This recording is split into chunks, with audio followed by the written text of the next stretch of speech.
మంచి సమయంలో మరి 5-6 వచనాల వాక్య భాగాన్ని ధ్యాన వాక్యముగా మాకు అప్పగించడం జరిగింది.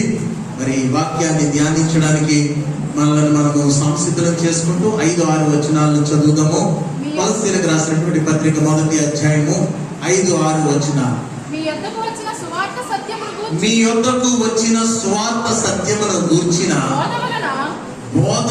బోధ వలన ఆ నిరీక్షణను గూర్చి మీరు ఇంతకు ముందు వింటిరి. ఈ సువార్త సర్వలోకములో ఫలించుచు వ్యాపించుచున్నట్టుగా మీరు దేవుని కృపను గూర్చి విని సత్యముగా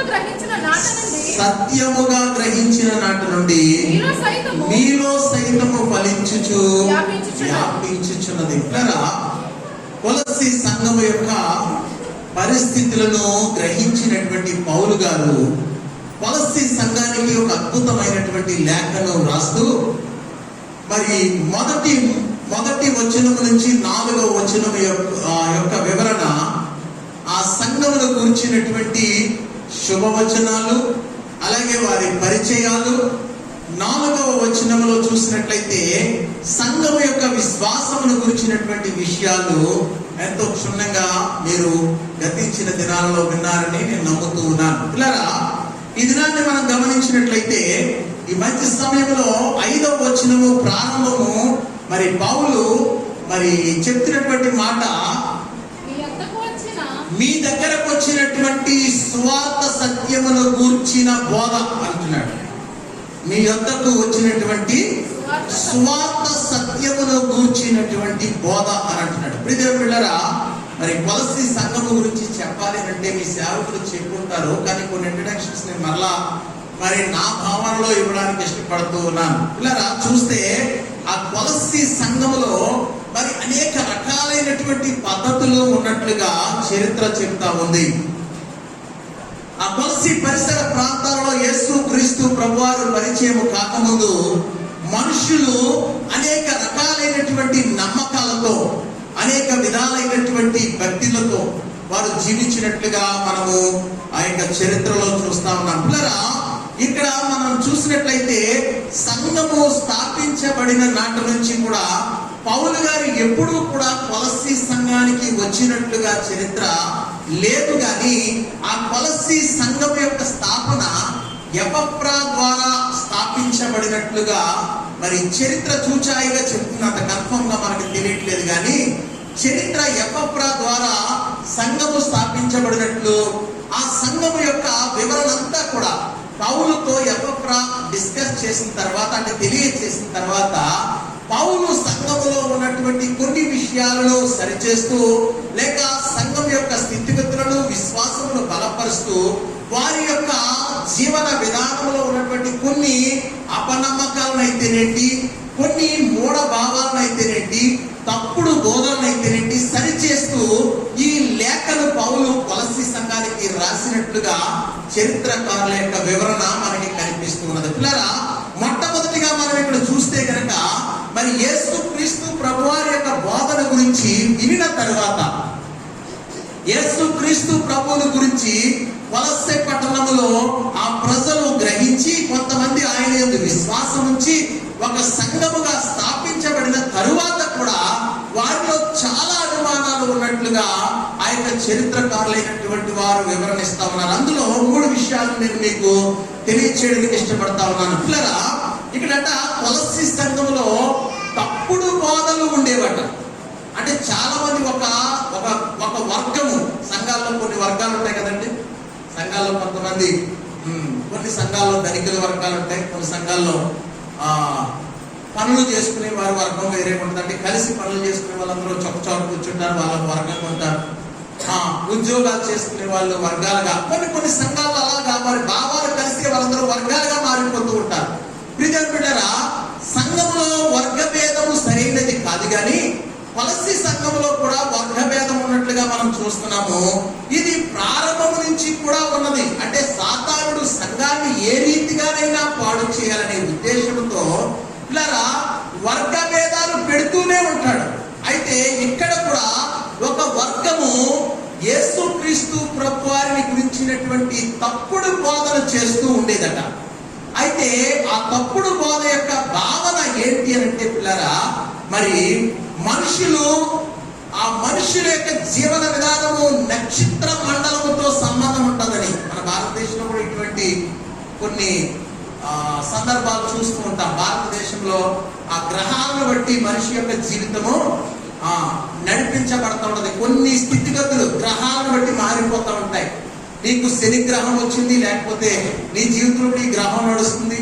నీకు అనుకూలమైన గ్రహం ఉంది, ఇది మంచి గడియలు, ఇవి చెడ్డ గడియలని భారతదేశం సాంప్రదాయాలలో కూడా చాలా దిక్కులు మనం చూస్తాం. పలస్సీ సంఘంలో పలస్సీల మధ్యలో కూడా ఇటువంటి భావాలు ఉండేవట. వారు యేసుక్రీస్తు ప్రభువారిని నమ్మిన తరువాత కూడా కొంతమంది వర్గముగా ఉండి మనుషుల మీద నక్షత్ర మండలముల యొక్క ప్రభావం ఉంటదని, ఆ ప్రభావమును బట్టి వారు జీవిస్తూ ఉంటారని ఎక్కువగా నమ్ముతూ ఉండేవారట. అయితే సంఘములో కూడా ఒక వర్గము ఈ రీతిగా ఉన్నటువంటి భావనను తెలియజేసేదట. ప్రియదేవులారా, రెండో విషయాన్ని కనుక మనం చూస్తే, ఇటువంటి జీవన విధానంలో మరి వాయుమండల సంబంధమైనటువంటి శక్తులు ఆ యొక్క అధికారం అంటే ప్రభుత్వాన్ని నడిపిస్తూ ఉంటాయి, లేకపోతే సంఘ నాయకులను నడిపిస్తూ ఉంటాయి, సంఘంలో ఉన్నటువంటి పెద్దలను నడిపిస్తూ ఉంటాయనే భావన కూడా వారి మధ్యలో ఉండేదట. వారు అటువంటి భావన కలిగి ఉన్నట్లుగా ఒక వర్గాన్ని మనం చూస్తూ ఆ వర్గము తప్పుడు ప్రచారం చేస్తూ ఉండేదట. మొట్టమొదటి మనం చూస్తే నక్షత్ర మండలం యొక్క ప్రభావం మానవ జీవితాల మీద ఉంటుందని, రెండవది వాయు మండలం యొక్క ఆయన దూతల యొక్క శక్తి, అంటే అంధకార సంబంధమైనటువంటి వాయుమండల సంబంధమైనటువంటి దూతల యొక్క శక్తి కూడా మరి అధికారులు అనేవారు నడిపించబడే నాయకుల పైన ఉంటుందనే భావన వారిలో కలిగి ఉన్నట్లుగా రెండో విషయము చరిత్రలో మనం చూడగలుగుతా ఉన్నాం. మూడో విషయం ప్రియదేవుని బిడ్డలారా గమనించినట్లయితే, యేసుక్రీస్తు ప్రభువారు మనిషి యొక్క తత్వంలో పుట్టాడు గనుక శరీరం అనేది శరీరాన్ని నిష్ప్రయోజనమైనదిగా చూస్తాడు, అంటే మంటిదిగా చూస్తాడు. అక్కడ ఈ శరీరము నిష్ప్రయోజనమైనది కనుక ఈ శరీరం అనేది ఎంత మాత్రము ప్రభావమును కలిగి ఉండదు అని వారి నమ్మకం. అంటే యేసుక్రీస్తు ప్రభువారు శరీరధారిగా వచ్చారు కనుక ఆయనలో గొప్ప ప్రభావం ఏమీ ఉండకపోవచ్చు అనేది ఆ రెండవ వర్గం యొక్క భావన అని చరిత్రకారులు చెప్తూ, అయితే ఈ మన యొక్క పరిస్థితుల్లో ఉన్నటువంటి సమస్యలు, అంటే వాయుమండల సంబంధమైనటువంటి దూతల యొక్క అధికారం అయితేనేంటి, నక్షత్ర మండల సంబంధమైనటువంటి ప్రభావములను అయితేనేంటి, మరి ఆ యొక్క యేసుక్రీస్తు ప్రభువారు మానవుడిగా వచ్చాడు కనుక ఆయన ఆ ప్రభావమును ఎదిరించే శక్తి కలిగిన వాడై ఉండకపోవచ్చు. అంటే ఆయనలో ఆ యొక్క ప్రభావమును ఎదిరించగలిగినటువంటి శక్తి ఉండకపోయి ఉండొచ్చు, ఆయనకంత ప్రభావం ఉండకపోవచ్చు. అంటే ఆయన శరీరధారి కనుక శరీరానికి అంత శక్తి ఉండదు అనేటటువంటి బోధ కూడా పలస్సీల మధ్యలో ఉండేటట్లు చరిత్ర చెప్తా ఉంది. ప్రియదేవుని పిల్లల, ఈ దినాన్ని మనం గమనిస్తే దేవుని యొక్క వాక్యములో పిల్లరా ఇటువంటి భావాలతో కూడినటువంటి పలస్సీ సంఘానికి అపొస్తలుడైనటువంటి పౌలు రాస్తున్నటువంటి లేఖలో 5వ వచనంలో మొట్టమొదటి మాట ఏంటంటే మీ వద్దకు వచ్చిన సువార్త సత్యమును గూర్చిన బోధ, మీరు నిరీక్షణను గూర్చి మీరు ఎంతకు ముందు వింటిరి అంటున్నాడు. అంటే సువార్త సత్యం యొక్క నిరీక్షణ మీరు ఎంతకు ముందు వింటిరి అని అంటున్నాడు. అంటే వీరిలో ఈ సువార్త సత్యమును గూర్చినటువంటి నిరీక్షణ దేని వల్ల కలిగిందంటే మీరు విన్నటువంటి సువార్త సత్యమును బట్టి అంటాడు. సువార్త యొక్క సత్యము ఎవరన్నమాట? సువార్త అనే సత్యము ఎవరిని గురించి బోధిస్తుంది? యేసుక్రీస్తు ప్రభువుని గురించి బోధిస్తా ఉంది. ప్రియదేవుని బిడ్డలారా, అయితే సంఘములో ఉన్నటువంటి విశ్వాసుల గురించి మాట్లాడుతూ 3వ వచనములో అంటున్నాడు, పరలోకమందు మీ కొరకు ఉంచబడిన నిరీక్షణను బట్టి యేసుక్రీస్తునందు మీకు కలిగి ఉన్న విశ్వాసమును గూర్చియు పరిశుద్ధులందరి మీద మీకున్న ప్రేమను గూర్చి మేము విని ఎల్లప్పుడూ ప్రార్థిస్తున్నాం. అంటే సంఘములో, పలస్సీ సంఘములో యేసుక్రీస్తు ప్రభువారిని గురించినటువంటి గురి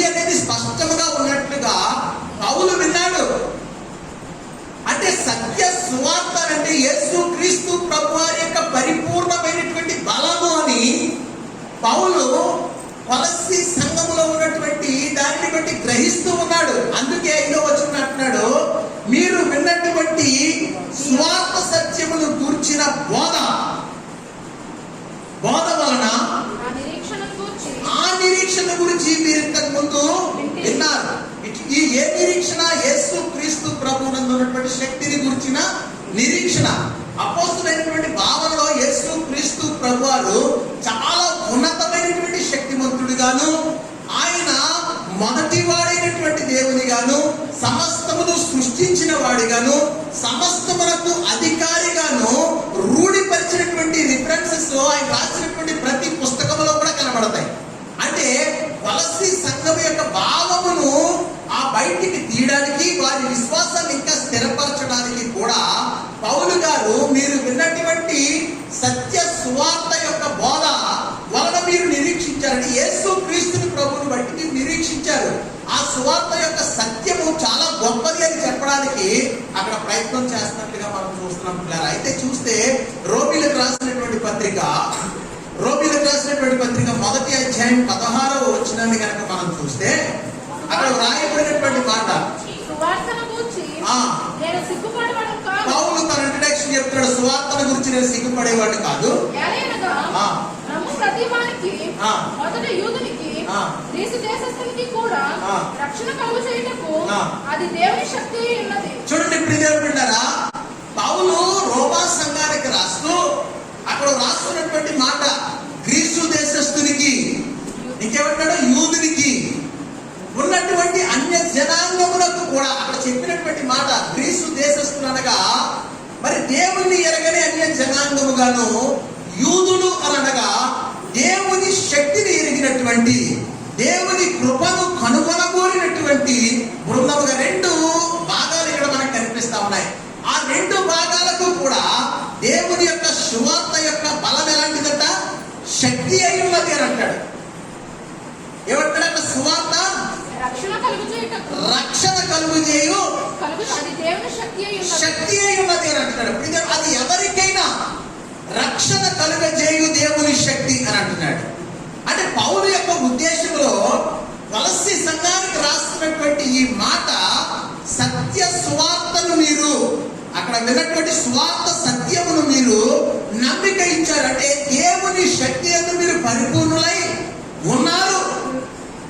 3వ వచనంలో చెప్పినటువంటి మాట తను విన్నదాన్ని బట్టి మాట్లాడుతున్నాడు. మీరు అక్కడ 3వ వచనంలో అంటున్నాడు, మీకు కలిగి ఉన్న విశ్వాసమును గురించి. దేని విశ్వాసము? పరలోకమందు మీకున్నటువంటి, పరలోకంలో మీ కొరకు ఒక భాగ్యం ఉన్నదని, దాని కొరకు మేము ఎదురు చూడాలని. పరలోక భాగ్యము గ్రీసు దేశస్థునికైనా, యూదునికైనా, అంటే అన్యులకైనా, దేవుని ఎరిగిన వారికైనా, ఎవరికైనాను ఒక రక్షణార్థమైనటువంటి శక్తితో కూడిన నిరీక్షణ అని చెప్పడానికి పౌలు రూఢిపరుచుకుని, ఆ నిరీక్షణ మీకున్నది కనుక ఆ బోధ యందు మీరు నిరీక్షణ ఉంచి ఉన్నారంటే, ఆ బోధ ఎవరిని చూపిస్తామన్నది? యేసు ప్రభువును చూపిస్తున్నది. సువార్త సత్యము అంటే సత్యము అనగా ఎవరు? నేనే మార్గమును, నేనే సత్యమును అని అంటున్నాడు ఆయన. అంటే సత్యము అనే ప్రతి మాటలో కూడా యేసు క్రీస్తు ప్రభువారి యొక్క స్వారూప్యము అక్కడ ప్రజ్వలిస్తూ ఉన్నది సత్యం అనే మాటలో. సువార్త సత్యం అంటే యేసుని గూర్చినటువంటి మంచి మాటే, యేసుని గూర్చినటువంటి రక్షణ మాటే. సువార్త సత్యం అంటే యేసుని గూర్చినటువంటి గొప్ప ప్రభావమే. అందుకే పౌలు అంటున్నాడు రోమా సంఘముతో, అది మీకు రక్షణకు శక్తి అయి ఉన్నది అని అంటున్నాడు. అని యేసు క్రీస్తు ప్రభువారు ఈ కొలస్సీ సంఘం యొక్క విశ్వాసంకు రక్షణ శక్తిగా ఉన్నదని కొలస్సీ సంఘానికి చెప్పగానే ఆ పౌలు గారు చెప్పినట్టుగా లేఖ ద్వారా మనం చూస్తున్నాం. అందుకే 6వ వచనంలోకి వచ్చినప్పుడు అంటాడు, ఆ నిరీక్షణ గురించి. ఏ నిరీక్షణ? పరలోకమందు మీకు ఉంచబడినటువంటి బహుమానము, లేకపోతే ఉంచబడినటువంటి స్థలము, లేకపోతే మానవ జీవిత ముగింపు యొక్క ఆ గురి ఏదైతే ఉన్నదో ఆ నిరీక్షణను గురించి ఆ పౌలు వారితో మాట్లాడుతూ, ఇంతకు ముందు మీరు వింటిరి అని అంటున్నాడు. ఇంతకు ముందు మీకు అది తెలుసు. ఎవరి ద్వారా తెలియజేయబడింది? ఎవరి ద్వారా తెలియజేయబడింది అంటే 7వ వచనంలో అంటాడు చూడండి అక్కడ, ఎపఫ్రా అను మా ప్రియుడైన తోటి దాసుని వలన మీరు ఈ సంగతులను బిడ్డారా. మనం ఏదైనా ఒక సంగతిని సేవకుడి ద్వారా నేర్చుకున్నప్పుడు, ఏదైనా ఒక సంగతిని గురించి మనము దేవుని లేఖన భాగాల నుంచి సేవకుడు మనకు హెచ్చరించినప్పుడు, సేవకుడు మనకు తెలియజేసినప్పుడు ఆ మాట మీద మనము నిరీక్షణ ఉంచగలగాలి. ఏం ఉంచగలగాలి? నిరీక్షణ ఉంచగలగాలి. నిరీక్షణ అనేది మన యొక్క గమ్యము, నిరీక్షణ అనేది మన యొక్క స్థిరత్వము, నిరీక్షణ అనేది మనలను కదలకుండా నడిపించగలిగినటువంటి నమ్మకము. కాబట్టి ప్రియదేవుని బిడ్డలారా, ఎపఫ్రా యొక్క మాట ఇంతకు ముందే కొలస్సీ సంఘంలో బలమైనటువంటి నిరీక్షణను స్థిరపరిచింది. పౌలు రూఢిపరుస్తున్నాడు. ఈ స్వార్థ సత్యం అనే యేసు ఒక శక్తిమంతుడని, ఈ స్వార్థ సత్యం అనే యేసు మీ జీవితాలకు నిరీక్షణతో కూడినటువంటి గమ్యమును ఇవ్వగలడని మీరు ఆల్రెడీ నిరీక్షించి ఉన్నారు. ఎందుకు ఈ మాటలు రాస్తున్నాడంటే, మనం ముందు చెప్పుకున్నమే చరిత్ర భాగాలు. వారిలో వేరొక వర్గము వారిని బలహీనపరుస్తున్నారు. మానవుని యొక్క ఆత్మ యొక్క శక్తి యేసుక్రీస్తు ప్రభువారికి ఉండకపోవచ్చు. మానవుని యొక్క ఆత్మను వశపరుచుకోగలిగిన శక్తి యేసుక్రీస్తు ప్రభువారికి ఉండకపోవచ్చు. ఎందుకంటే నిజంగా ఆయనకి అంత ఆత్మశక్తి ఉంటే కనుక ఆయన శిలువ మీద చనిపోవాల్సిన అవసరం లేదు అన్నట్లుగా కొలస్సీ సంఘములో ఒక వర్గం ఆల్రెడీ అనేక మందిని బలహీనపరుస్తుంది. కానీ సంఘములో ఉన్నటువంటి నిరీక్షణ ఎటువంటిదంటే, యేసుక్రీస్తు ప్రభువారి యొక్క సత్యము, యేసుక్రీస్తు ప్రభువారి యొక్క సత్య సువార్తనే రక్షణ ఆధారము, మనకు శక్తి అని మీరు ఎరిగి ఉన్నారు. పౌలు గమనిస్తా ఉన్నాడు. కాబట్టి పిల్లరా, సంఘంతో చెప్పినటువంటి మాట చెవి గలవాడు వినుడుగా అంటాడు. ప్రియదేవుని బిడ్డలారా, సంఘములతో చెప్పు మాట చెవి గలవాడు వినుడుగా. ఈరోజు సంఘములో బోధించబడుతున్నటువంటి దేవుని లేఖనము, సంఘములో తెలియజేయబడుతున్నటువంటి సేవకుని యొక్క మాట మీ నిరీక్షణకు ఆధారమై ఉండాలి. చాలా మంది శరీర సంబంధమైన ఆలోచనలు కలిగి ఉండి ఈ కొలస్సీ సంఘములో ఉన్నటువంటి వేరొక వర్గము వలె సంపూర్ణమైనటువంటి మారు మనసు లేకుండా వారి భక్తిని ఇష్టానుసారమైనటువంటి ఉద్దేశాలకు మార్చుకుంటూ, వాక్యాలను వారికి తగినట్టుగా మలచుకుంటూ వారి జీవిత విధానాన్ని కొనసాగిస్తూ ఉంటారు. కొన్ని వర్గాలు అంటే వర్గం అవ్వకపోయి ఉండొచ్చు. ఒక వ్యక్తి తన జీవితంలో తన మనస్సు సంపూర్ణమైనటువంటి మారు మనస్సు లేక సేవకుని యొక్క మాటను నిర్లక్ష్యం చేస్తూ, సేవకుని యొక్క బోధనను నిర్లక్ష్యపరుస్తూ, లేకపోతే సేవకున్నే విమర్శ చేస్తూ, సేవకుని చులకనగా చూస్తూ, మన మనస్సులో వేరొక భావన కలిగి ఉండేటటువంటి భావాలు మన సంఘాలలో కూడా ఈ దినాలలో ఉన్నాయి. పౌలు చెప్పినటువంటి ప్రతి మాట కూడా ఇప్పుడు ఈ రోజు మనం కొలస్సీ సంఘముల గురించి, ఆ సంఘములో ఉన్నటువంటి భావాల గురించి వివరించుకుంటున్నామే. ఈ సంఘం ఆల్రెడీ ఎత్తబడిన సంఘము, ఈ సంఘం ఆల్రెడీ దేవుని కొరకు స్థిరపరచబడిపోయిన సంఘము. మరి కొలస్సీ సంఘముల గురించి రాసినటువంటి విషయాలు మనకి ఎందుకు? ఆ సంఘాలకు రాసింది మనకెందుకండి చెప్పండి? ఎందుకు? మరి దాన్ని బైబిల్లో మెన్షన్ చేయడం ఎందుకు? ఎందుకు అని అంటే పిల్లరా, ఆ సంఘము యొక్క నిరీక్షణ ఈ దినాలలో మనకు అవసరము కనుక, సత్య సువార్తలను గురించిన నిరీక్షణ ఈ సంఘానికి అవసరము. సత్య సువార్తలను గురించినటువంటి గమ్య నిరీక్షణ ఈ సంఘానికి ఆలోచించవలసినటువంటి అవసరం ఉన్నది ఈరోజు నీకు, నాకు, మనందరికీ కూడా. కొలస్సీ సంఘములో ఉన్నటువంటి నిరీక్షణ మన హృదయాల్లో ముద్ర వేయబడాల. అటువంటి ముద్ర వేయబడిన వారు ఎవరైనా ఉంటే వారు రెండవ వర్గమునకు చెందిన వారుగా, యేసుక్రీస్తు ప్రభువు శక్తివంతుడు కాదు. ఈ దినాలలో గమనిస్తే కొంతమంది విశ్వాసులు చాలా సంఘాల్లో, ఒక సంఘంలో చెప్పలేదు, చాలా సంఘాల్లో ఎలా ఉంటున్నారనంటే పిల్లరా, క్రైస్తవ పెళ్లిని ఏర్పాటు చేస్తారు. పాస్టర్ గారి దగ్గర చెప్తారు, పాస్టర్ గారండి మా అబ్బాయికి పెళ్లి కుదిరిందండి, లేకపోతే మా అమ్మాయికి పెళ్లి కుదిరిందండి, అయితే అన్నీ కూడా మీరే చేయాలి పాస్టర్ గారు అంటారు. అయితే పాస్టర్ గారు ఖాళీ ఉన్న రోజు చూసి పలానా రోజు మ్యారేజ్ పెట్టాలి అని అంటారు.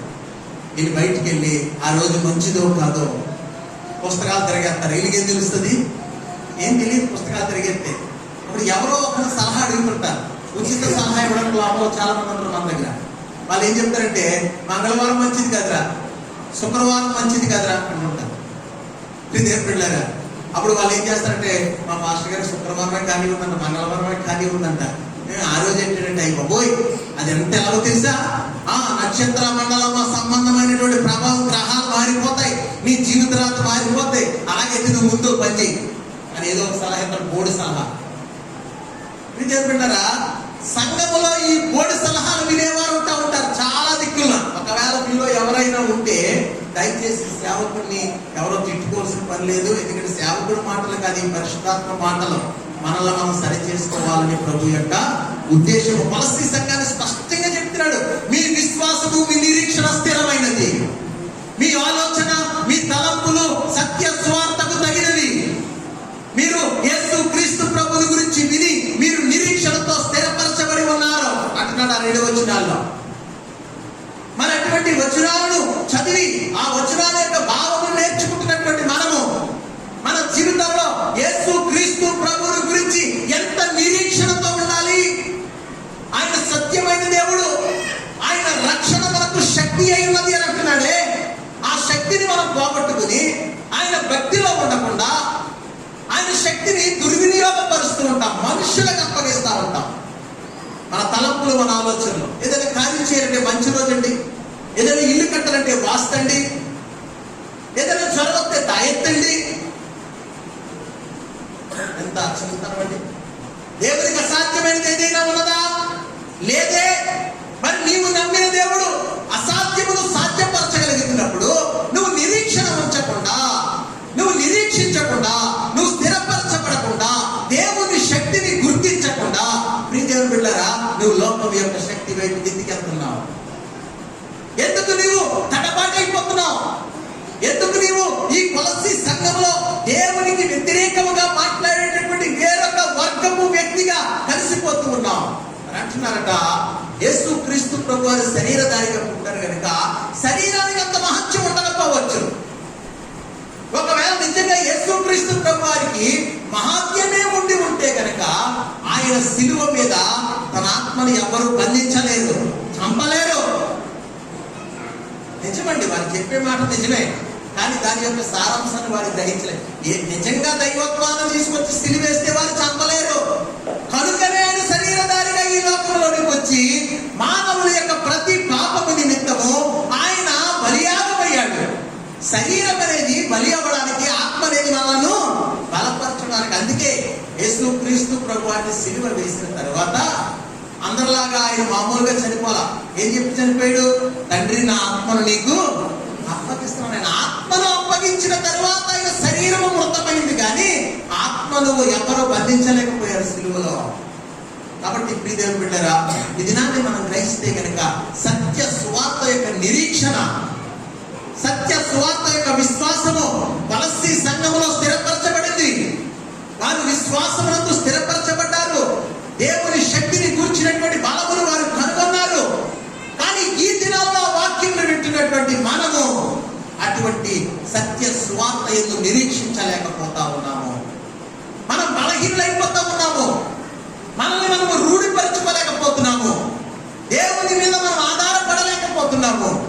దేవుని చిన్నగుచ్చి ఆయనను మరలా సిలివేసే వారముగా మనం ఉంటా ఉన్నాము. కాబట్టి ప్రియదేవుని బిడ్డలారా, ఈరోజు నీ జీవితంలో, నా జీవితంలో దేవుడు ఒక ఉన్నతమైనటువంటి మాటను వినిపిస్తామన్నాడు. సేవకుని మాట ఇక్కడ నిలబడి ఎన్నిసార్లు వింటామో, ఎంతమంది సేవకులు ఇక్కడికి వచ్చి నీకు నీ హృదయానికి బోధించారో వినేది నీవే, చెప్పేవారు అనేక మంది సేవకులైనా కానీ నీ హృదయం రూఢిపరచబడట్లేదు. నీ అవిధేయ సంబంధమైన కార్యములను విడిచిపెట్టట్లేదు. నీవు ఇంకా లోకము వైపుకి, లోక సిద్ధాంతాల వైపుకి పరిగెడుతూనే దేవుని శక్తిని కోల్పోతూ ఉన్నామేమో. ఈరోజు నువ్వు ఎవరైనా సరే, నీకు డబ్బు ఉండొచ్చు, నీకు అధికారం ఉండొచ్చు, నీకు బలం ఉండొచ్చు, నీకు పొలం ఉండొచ్చు, నీకు ఇల్లులు ఉండొచ్చు, నీకు ఆస్తులు ఉండొచ్చు, లేకపోతే ఏది లేకపోయి ఉండొచ్చు. ఈ లోకములో ఏదున్నా దేవునితో సమానము కాదు. దేవుని కలిగిన వారందరూ కూడా ధనవంతులైనా పేదవారైనా ఒకే స్థిరమైనటువంటి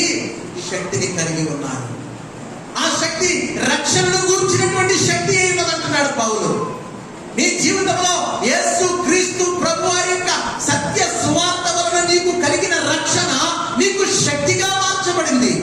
కానీ నీలో ఉన్నటువంటి అల్ప విశ్వాసం అంటే నిరీక్షణ లేని స్వభావము నన్ను లోక సంబంధమైనటువంటి ఆ యొక్క రెండవ గుంపులోనికి తీసుకుని వెళ్ళిపోతూ ఉంది. ఆ గుంపు మాట్లాడుతున్నటువంటి మాటలో నక్షత్ర సంబంధ మండలం యొక్క ప్రభావం మనుషుల మీద ఉంటది, గ్రహాల యొక్క ప్రభావం మనుషుల మీద ఉంటది, రోజుల యొక్క ప్రభావం మనుషుల మీద. ప్రియదేవుని బిడ్డలారా, నా జీవితంలో నా చిన్నప్పటి నుంచి కూడా మంగళవారం శుక్రవారమే కటింగ్ వేయించుకుంటాను. ఎందుకంటే ఆ రోజు ఖాళీ ఉంటాయి బార్బర్ షాప్. ఈవేళ కూడా కటింగ్ వేయించుకున్నాను ఉదయాన్నే నేను వాకింగ్ నుంచి వచ్చిన తర్వాత ఫోన్ చేస్తే మా బార్బర్ అంటున్నాడు, అయ్యారండి ఒక గంటలో వస్తారండి అన్నాడు. అప్పటికే 9:30 అయింది. ఏదైనా ఇంకా గంటలు ఏంటంటే వేళ శుక్రవారం కదండి, ఎవరు రారండి, నీలాటల కోసమే వస్తాను అంటున్నాడు. ఒక గంటలో వచ్చి ఫోన్ చేస్తానండి. అలాగే గంటలో వచ్చాడు. ప్రియదేవుని బిడ్డలారా, గంటలో నేను వచ్చిన తర్వాత నా తర్వాత 15-20 మంది వచ్చాను. అప్పుడు నేను అడిగాను అతను, ఏవయ్యా మరి శుక్రవారం ఎవరు రారన్నావు కదా, నువ్వు క్రైస్తవుడు, నువ్వు క్రైస్తవుడు, ఎవరో రాననే తీర్పు తీర్చేస్తున్నావు. నువ్వు దేవుని నిరీక్షణతో ఇక్కడ ఉండి దేవుడిని కార్యం చేస్తాను. శుక్రవారం మంగళవారం షాప్ తీయడం లేట్ చేయక ఎర్లీ మార్నింగ్ తీయని చెప్పాను. అలాగే మీరు చెప్పారు కనుక ఎక్కడి నుంచి నేను నిరీక్షిస్తాను. చక్కగా లోబడే వ్యక్తి నాకు ఒక అద్భుతమైన సాక్ష్యాన్ని చెప్పాడు. ఈ సందర్భంలో అతని గురించి చెప్పాలి. ఎటువంటి సాక్ష్యం చెప్పాడంటే, అతను నాకు ఫస్ట్ ఎలా పరిచయం అయ్యాడంటే, మా ఇంటికి వెళ్ళే దారిలోనే కొత్తగా బార్బర్ షాప్ పెట్టుకున్నాడు. చిన్న వయసు ఉంటుంది, 21 సంవత్సరాలు 22 సంవత్సరాలు ఉంటాయి. పిల్లరా, అతను క్రైస్తవుడు అని నాకు తెలియదు కానీ అతను బోర్డు పెట్టాడు, బార్బర్ షాప్ బోర్డు. ఆ బార్బర్ షాప్ బోర్డు పైన చిప్పర్ని యేసు ప్రభు వారి ఫోటో ఉంది, బొమ్మ ఉంది, చిన్న బొమ్మ, పెద్ద పెద్ద పేర్లు ఉన్నాయి. అప్పుడు నేను చూసాను, ఈడెవడో క్రిస్టియన్ కుర్రాడే ఇక్కడ బార్బర్ షాప్ పెట్టాడు అనుకుని వెళ్ళిపోతుండేవాడిని. కానీ నేను ఆ షాప్ దాటేసరికి పిల్లరా, అబ్బా షాపులోంచి ఎలాంటి సినిమా పాటలు వినబడి అంటే, మనం వినలేనటువంటి సినిమా పాటలు పెద్ద సౌండ్తో ఆ ధన్యలు కొట్టి చూడంటే ఆకర్షించడానికి లోకాన్ని. ఒక రోజు నేను తట్టుకోలేకపోయాను. ఏదైనా స్ట్రైట్గా చెప్పే అలవాటు, నేను దేనికి భయపడ్డా. ఎందుకంటే సువార్తను గురించి నేను సిగ్గుపడి వాడను కాదంటున్నాడు పౌలు. యథార్థం మాట్లాడడానికి మనం ఎందుకు సిగ్గుపడాలండి? ఈవేళ మధ్యాహ్నం మేము కారులో వస్తూ అనుకున్నాం, యథార్థంగా చెప్తున్నాం కనుక మా ఇంటికి ఎవరు రారు, మా చుట్టాలు ఎవరు రారు మా ఇంటికి. ఉన్నమాట కట్టు దిగి చెప్తాను. నాకు ఫోన్ కూడా చేయలేవా పలకరించడానికి. ఎప్పుడన్నా ఎదురైతే పోతావా అంటారంటే నాతో మాట్లాడడానికి వాళ్ళకి చాలా బాధగా ఉంటుంది. ఎందుకంటే వాళ్ళు తప్పు చేస్తే నేను అడుగుతాను నాకు. మరి అలాగే ఎంతో మంది ఫ్రెండ్స్ని పోగొట్టుకున్నాను. ఇప్పుడు మానేసుకుంటున్నాను, నెమ్మది అడగడం మానేసి అలా చూసుకుంటున్నాను. అంతే, లెక్క చెప్పాలి ఎటు నాకు తెలియట్లేదు. అడుగుతుంటే పోతున్నారు, ఉన్నవాళ్ళు కూడా ఉండలేదు నాకు. ఆ టైంలో నేను వెళ్ళాను బార్బర్ దగ్గరికి. తమ్ముడు నువ్వు క్రిస్టియనా అని అడిగాను. వెళ్ళిపోతే ఆగాను, ఇంకా కటింగ్కి వెళ్ళా. అప్పుడు నాకు అక్కడ కటింగ్ వేసి కూడా కదా, నాకు వేరే కటింగ్ వేసి వెళ్తున్నాడు. తమ్ముడు నువ్వు క్రిస్టియనా అని అడిగాను. అప్పుడు అన్నాడు, అవునని. చర్చికి వెళ్తాను. ఎక్కడ వెళ్తా ఉంటాయి? ఇక్కడ అచ్చినప్పుడు గేట్ దగ్గర మాకు చర్చి అన్నాను. పాస్టర్ గారు పేరేంటాను? ఏదో రాజు గారు, నేను రాజు గారు అని. మరి మీ పాస్టర్ గారు ఇదే నేర్పించారు నీకు అన్నాను. ఏంటని అని అన్నాడు. అయితే యేసుప్రభు బొమ్మను తీసేయి, లేకపోతే షాప్లో సినిమా పాటలన్నా ఆపేయాను. అంతే కదండి, యేసుప్రభు బొమ్మ అంటే క్రిస్టియన్ బార్బర్ షాప్. మరి సినిమా పాటలు ఏంటి? ఈ బోర్డు చూసినప్పుడు నువ్వు క్రిస్టియన్ అనుకున్నాను, ఆ పాట అన్నప్పుడు నువ్వు ఎవడమో నాకు అర్థం అవ్వట్లేదు, అదన్నా తీసే ఇదన్నా తీసేయాను. మీరు ఎవరని అన్నాడు. నేను పాస్టర్ని, డైరెక్ట్గా చెప్తాను. మీ పాస్టర్ గారు ఇక్కడ లేడు కనుక నేను చెప్పలేడు, ఒకవేళ ఉన్నా చెప్తాడో లేదు నాకు తెలియదు, నాకు చెప్పి అలవాటు చెప్పాను అని అన్నయ్య కూర్చోండి అని అన్న మరి పాస్టర్ గారు కూర్చోండి అని కాసేపు కూర్చోండి. ఖాళీగా ఉన్నాడు, కొత్తగా ఎట్టుకున్నాడు కదా. అప్పుడు కొన్ని విషయాలు చెప్పాను, దేవుడి గురించి కొన్ని విషయాలు. అప్పుడు అతను నాతో ఏమంటే అని నేను కొత్తగా యేసుప్రభుని నమ్ముకున్నాను. పాస్టర్ గారు అంటే నేను యేసుప్రభుని కొత్తగా నమ్ముకున్నాను. నా సమస్య ఏంటంటే నాకు ఏ పని లేదు, మా ఇంట్లో చాలా కష్టంగా ఉంటుంది. మా నాన్నగారు బార్బర్ షాపే, కానీ పల్లెటూరు పెద్ద మాకేమి వర్కౌట్ అవ్వట్లేదు. ఎప్పుడో 2 నెలలకు ఒకసారి కట్ చేయించుకోవడానికి వస్తారు, అయితే గుండె గీయించుకోవడానికి వస్తారు 10. కానీ నేను ఇక్కడికి మా మామయ్య ద్వారా వచ్చి బార్బర్ షాప్ పెట్టాను. నేను యేసుప్రభుని నమ్ముకోకముందు డబ్బులు కొట్టివ్వండి, పట్టణ తెచ్చుకుని డబ్బులు కొడతారు కదా, అది కొట్టివ్వండి అని ఏమంటారు నాకు తెలియదు. అది కొట్టివ్వండి. ఈ ప్రోగ్రామ్కి అయితే 1000 రూపాయలు ఇచ్చేవారు. కానీ మా మామయ్య ఎవరంటే వరకు వాటికి వెళ్ళకూడదురా అని అన్నాడు. మరి ఎలా బతకాలి మామయ్య అని అడిగితే బార్బర్ షాప్ పెడదాం అన్నాడు. రోజుకి 400 వస్తే చాలని బార్బర్ షాప్ పెట్టుకున్నాను పాస్టర్ గారు. మరి జనాలు రావాలి కదండి, సినిమా పాటలు వేస్తున్నారండి అని ఆవిడ చెప్పారు. ఒరే, దేవుడు ఆకర్షించని చాలా మంది వస్తారు, ఓ పచ్చి సినిమా పాటలు మానేసి దేవుడి పాటలు వేసుకో, దేవుడి మీద నమ్మకం ఉంచు, నువ్వు ఈసారి ఇంకా డబ్బులు ఆల్రెడీ అప్పటికి కూడా డబ్బులు కొట్టడానికి వెళ్తున్నాడు. ఇంకా అప్పుడప్పుడు ఒకడు ఉన్నాడు ఫ్రెండ్, ఒరే రారా బాబు ఎవడో లేని దాకా ల్యాబ్కి వెళ్ళిపోతున్నాడు, నాకు చాలా బాధగా కొడుతున్నాను డబ్బులు అని అంటున్నాడు. ఓన్లీ నీ మనసుగా ఆ పెయిన్ ఉంది కనుక నువ్వు ఆశీర్వదించబడతావు మానేరంటే పిల్లలు నిజంగా చెప్తున్నాను, నా మాటకు లోబడి ఆ డబ్బులు కొట్టడానికి వెళ్ళడం మానేశాడు. 400 వస్తే చాలు అనుకున్నాడు. ఈ రోజు నాతో చెప్తున్న పాస్టర్ గారు, నేను రోజుకి 1500 రూపాయలు చేస్తున్నానంటే పని చెప్పాడు. దేవుని స్తోత్రం కలుగుతాడు. ఇంకో విషయం తెలిసింది, దేనికి సిగ్గుపడ్డాడు, చక్కగా పాటలు వేస్తాడు. యేసుప్రభువారి పాటలు మంచి మెసేజ్ పెడతాడు. ఎంతమంది వచ్చి అక్కడ కూర్చున్న మెసేజ్ పెడతాడు. పెద్ద సౌండ్ బాక్స్ లో యూట్యూబ్ అదేంటిది బ్లూటూత్ ద్వారా పెడేస్తాడు. నేను చాలా సంతోషిస్తాను. ఓల్డ్ ప్రశ్నలు వేస్తాడు. ఈవేళ నువ్వు ప్రశ్న వేసాడు, కటింగ్ వేస్తూ ఏమనేసాడు తెలుసా? అయ్యారండి, యోహాను బాప్తిస్మం ఇచ్చాడు కదా, ఆ బాప్తిస్మానికి యేసుప్రభు వారు పరిశుద్ధాత్మలు ఇస్తారన్న బాప్తిస్మానికి అర్థం ఏంటంటే నాకు అర్థం అవ్వట్లేదు.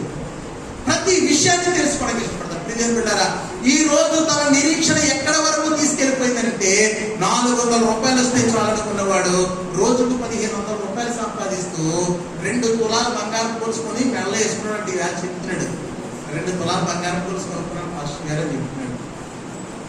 నీ దేవుడు బిడ్డలారా, నీ నిరీక్షణ అదే ఒకవేళ నా సంఘ విశ్వాసం అయి ఉంటే నువ్వు ఎలా చేయగలంటే పాస్టర్ గారికి ఎలా చెప్తాను బాగుపడుతుందేమో. ఏమో కొంతమంది ఉంటారు కదా సంఘ విశ్వాసం, పాస్టర్ గారు ఉన్నట్టుగా చెప్తే మనకి ఏమవుతుంది, కోపం వచ్చేస్తుంది. ఎంత కోపం వచ్చేస్తుందో, పాస్టర్ గారు మేము అంటే కిట్టదో, మా కుటుంబం అంటే కిట్టదో, మేము ఏం చేసినా నచ్చదో. ప్రియ దేవుని బిడ్డలారా, పాస్టర్ గారికి నిజంగా నచ్చదు. ఎందుకంటే మీరు నరకానికి వెళ్ళిపోతారేమో అని భయం. ఆయనకి ఎక్కడ పోతాం మనం? మన నిరీక్షణ లేని జీవితం వల్ల నరకానికి తీసుకెళ్ళిపోతుంది. కాబట్టి ఎఫ్రా సంఘాన్ని అంత స్థిరపరిచాడు, ఎఫ్రా ఉన్నతమైనటువంటి నిరీక్షణలో వారిని స్థిరపరిచాడు. ఇంకా పౌలు ఎందుకంటే చాలా హెచ్చరికలతో రాశాడు లేక. మీరు వెళ్ళిపోతే నేర్చుకుంటారు. మనం 5-6 వచనాలే మనం ధ్యానిస్తున్నాం కనుక ఇక్కడ ఆగిపోయాను నేను. పిల్లలు మీరు వెళ్ళే కొద్దీ నేర్చుకుంటారు, మీ సేవకులు మీకు నేర్పిస్తారు. వలసీలకు ఎందుకు పౌలు లేఖ రాశాడో అందులో ఏవే విషయాలు ఉన్నాయో మీరు నేర్చుకుంటారు. ఎందుకు పౌలుకి అంత బాధ, ఇంకా సంఘాన్ని స్థిరపరచాలి, ఇంకా సంఘాన్ని బలపరచాలి, ఇంకా సంఘాన్ని నిరీక్షణలోనికి నడిపించాలి. ఎందుకు అంటే పిల్లరా, ఏ ఒక్కరూ తప్పుకోవడం యేసు వారికి ఇష్టం లేదు. ఒక్క పాపి కూడా నశించిపోకూడదని ఆయన తన ప్రాణాన్ని పెట్టాడు. ఆయన తన స్వరక్తం ఇచ్చి సంఘాన్ని కట్టాడు. ఈ సంఘంలో నీవు ఉన్నావంటే యేసు క్రీస్తు ప్రభువారి యొక్క రక్తంతో ప్రోక్షించబడి ఉన్నావు. అటువంటి నీవు తొలగిపోతున్నప్పుడు కాసే కాపరి కాకపోతే ఎవరికి వస్తుందండి బాధ? ఎవరికి వస్తుందండి? కాబట్టి ప్రియదేవుని బిడ్డలారా, ఎక్కడ చాలా బాధ కలిగింది. కొన్ని వర్గాలు సంఘాన్ని పాడు చేస్తున్నాయి. ఉన్న వారినైనా స్థిరపరచుకోవడానికి పౌలుతో అనేక విషయాలు పంచుకున్నాడని పౌలు, తిమోతి, ఎఫెప్రా కలిసి ఆ యొక్క లేఖను మరి రాస్తున్నట్టుగా మొదటి వచనంలో మనం చూస్తాం. పిల్లరా, ఆ లేఖను రాసినటువంటి వారి లిస్ట్ ని పరిశుద్ధులకు అనగా ఎవరి పరిశుద్ధులకు అనగా క్రీస్తు యేసునందు విశ్వాసులైన సహోదరులకు. ఎవరు? ఎందుకంటే పరిశుద్ధులు కన్న తర్వాత ఆపేరు కదా, పరిశుద్ధులు కన్న తర్వాత ఆపేరు కదండి. మరలా ఏమంటున్నాడు? క్రీస్తునందు విశ్వాసులైన సహోదరులకు ఎందుకు అంటున్నాడు?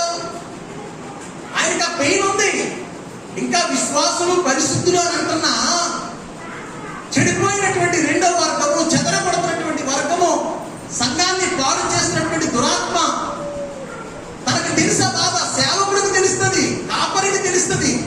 నీ కుటుంబం మీరు చాలా సేవలు వచ్చి అడుగుతూ ఉంటారు పిల్లలు.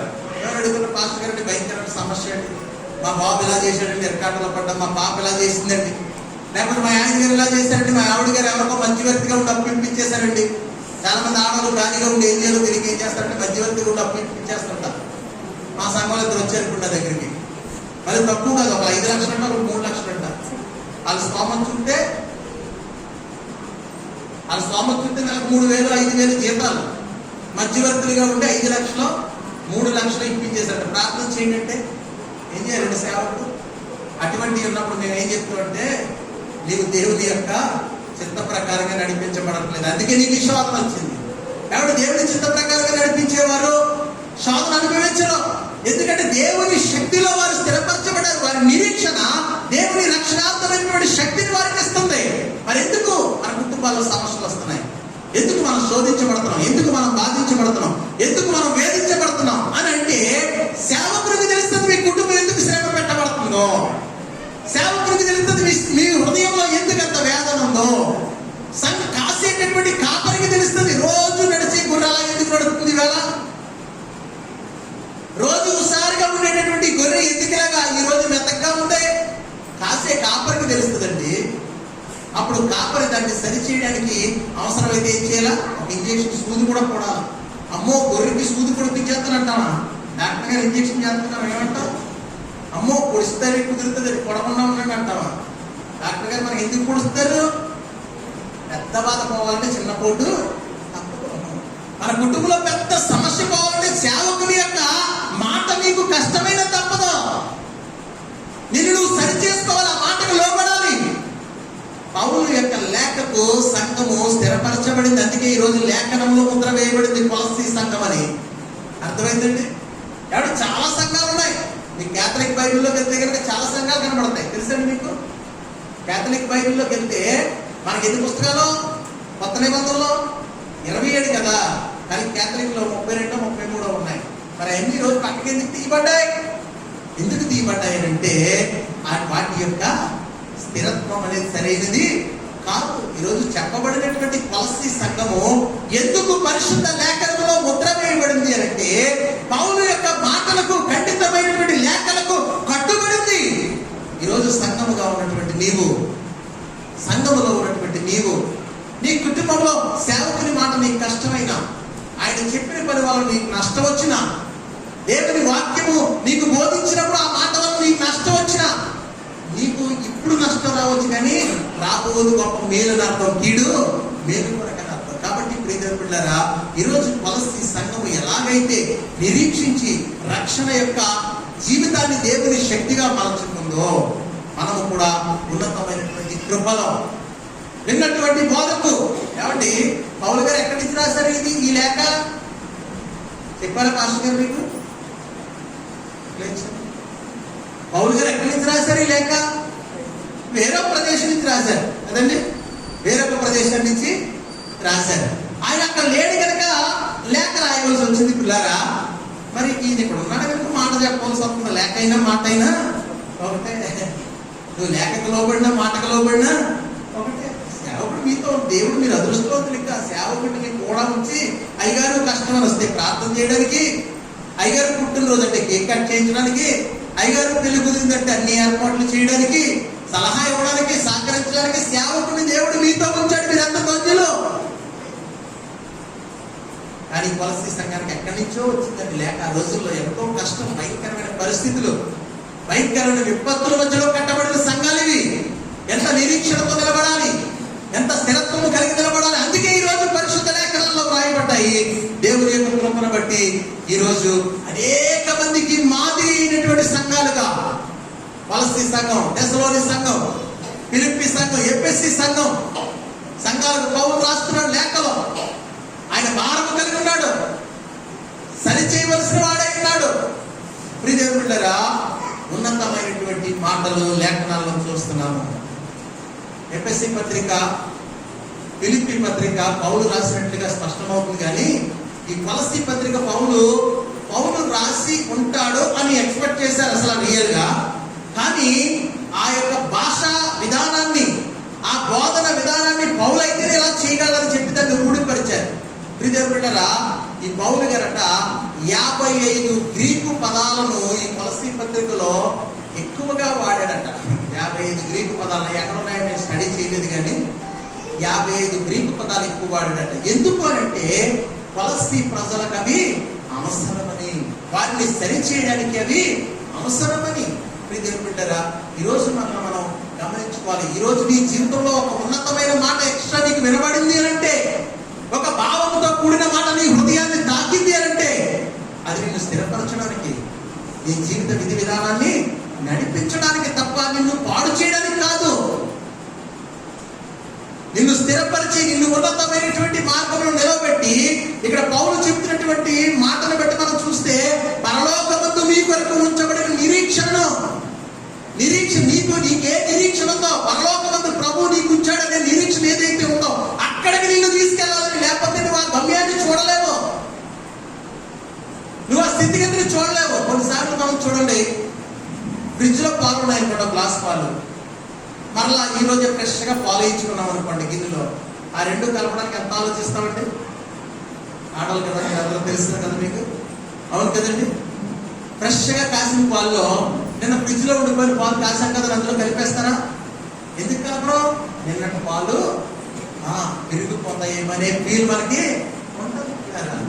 నిన్నటి పాలు బాగున్నాయి, ఈవేళ పాలు కూడా మంచిగా, రెండు కలపడానికే మీరు బాధపడిపోతుంటే మన జీవితాల్లో ఉన్నటువంటి ఆ కలుషము, ఆ భయంకరమైనటువంటి ద్వేషము, పాపము, వ్యతిరేకత, లోక సంబంధమైనటువంటి ఆలోచనలు, కుల భేదాలు, వర్గ భేదాలు, వర్ణ భేదాలు, వాస్తు భేదాలు, ఇంకా లోక సంబంధమైనటువంటి ప్రాచీన స్వభావాలు అన్నీ మనలో ఉంచుకుని పరలోకంలో తీసుకెళ్ళి అన్ని కూడా కలిపే ప్రభు ఎలా కలిపేసుకుంటాడండి? పరలోకంలో ఏమంటారట? పరిశుద్ధులు ఉంటారట. ఇక్కడ పలస్తీ సంఘంలో మీరు పరిశుద్ధులు, మీరు ప్రభు యందు విశ్వాసం ఉంచిన వారిని చెప్పి ఇంకా హెచ్చరికలు ఇస్తున్నాడే, అంటే ఇంకా సరైన వారిని ఇంకా సరి చేస్తున్నాడే. అటువంటిది మనల్ని ఎంత సరి చేయాలండి దేవుడు? ఎవరు సరి చేస్తారో?